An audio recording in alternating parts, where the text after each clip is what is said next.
where do they get that from about the golden fluid moving up your spine before you do cleaning? Yep, that's a good question. So,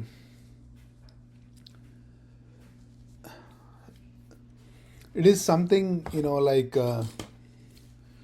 during Babaji's time, it was never discussed. And something I think Daji stumbled upon it, that is the effective way of doing the cleaning. And I was there in person in Kana when he was presenting that for the first time about this golden liquid cleaning. He made one statement which made me understood what is this golden liquid doing. I wish I had that video handy so that I can show it to you. But anyway, let's talk about the technique, and then I'll tell you the science behind it. So the technique is that from your pelvic area, a golden liquid starts filling into your skeletal structure,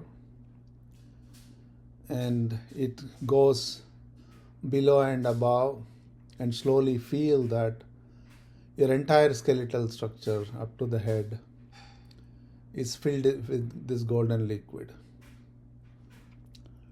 And after you feel that it's sort of filled, it's a mental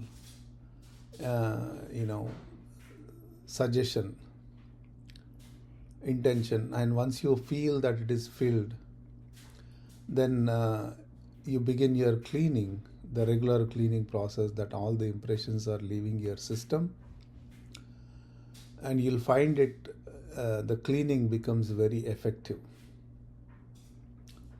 So that's the process, correct?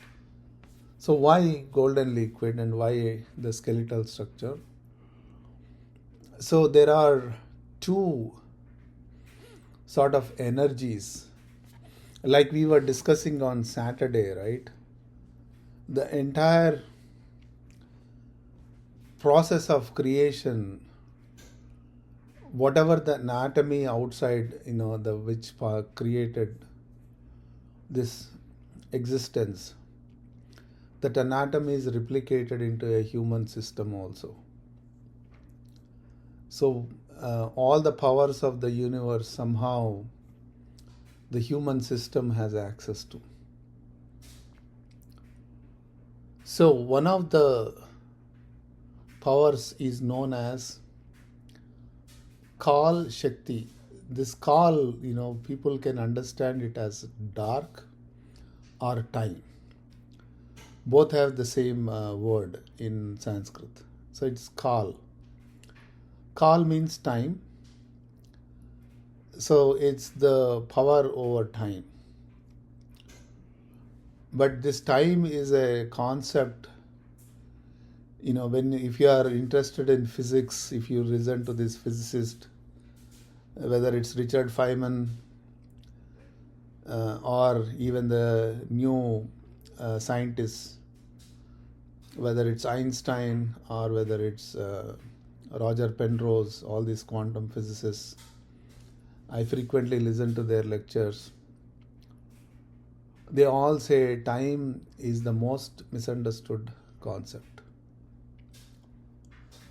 So, and there's also a question whether time existed before Big Bang, before this universe was created. How even time came into existence. Anyway, I kind of got diverted from the subject, but Kal is this time. So that energy which is created time is beyond. So you can think of it as like that is a power within us which is unparalleled to anything. In fact, if one believes in apocalypse, the end of universe, this is the power which will be used, triggered to create the apocalypse. If you remember our last session, any power brings destruction.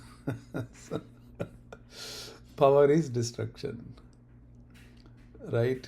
If God is power, God is going to bring destruction. If God is love, is going to build constructive stuff. So I want to treat God as love than power. So that which is beyond nature, basically, that's where I'm getting at. So the cleaning is the process. It is supposedly a natural process. That means for that natural process to fulfill and clean us completely, there has to be a cycle of life, the natural cycle of life. Even today, the major quantum scientists say that this entire universe will collapse back and then the new universe will begin.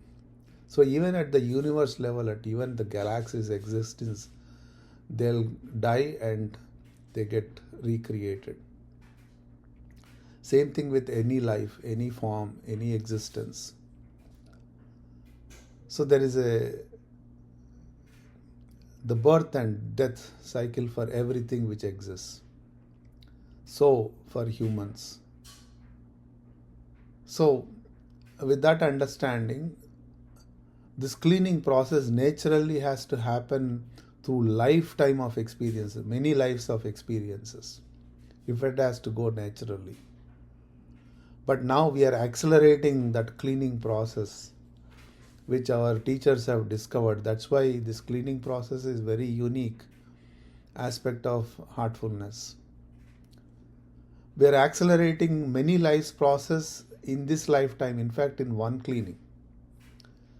When we especially sit with the trainer, many lives of impressions are cleaned in one session, which we don't realize, because there is no tangible benefit comes out of it immediately. That's why we don't recognize it and realize it. But what it means is, in some way, we are going against the natural process to accelerate it. And nature is by itself is the most highly elevated entity or powerful entity, lack of a better word, I have to use the power. Now, in order to overpower the nature, in order to trump it, you need a much more refined energy. That much more refined energy is called Kal Shakti, the power of time. And that Kal Shakti is on our spinal cord. If you see the third lumbar disc on our spinal cord, that's where that energy is stored, almost the closer to the pelvic area. So that's why in order to bring that energy into the entire system and then do the cleaning, it becomes more effective. See, this golden liquid is symbolic of that energy filling all your skeletal structure, so that the cleaning takes place from every cell of our body. So it becomes a more effective cleaning, and you can try it. I'll share that video on our WhatsApp channel. And Cliff, you have seen it already, but I'll share it with you again.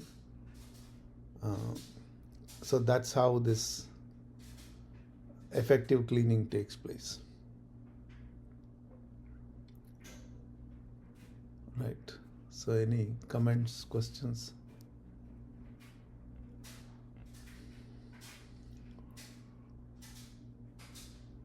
So that's why, the way I understood this is when Daji was explaining this golden liquid cleaning, he says the Kal Shakti is used for the cleaning. And that's kind of gave me a hint to understand, because I happened to read about how this Kal Shakti work from Babuji's books. And even in our sessions, we have gone over it many times. So,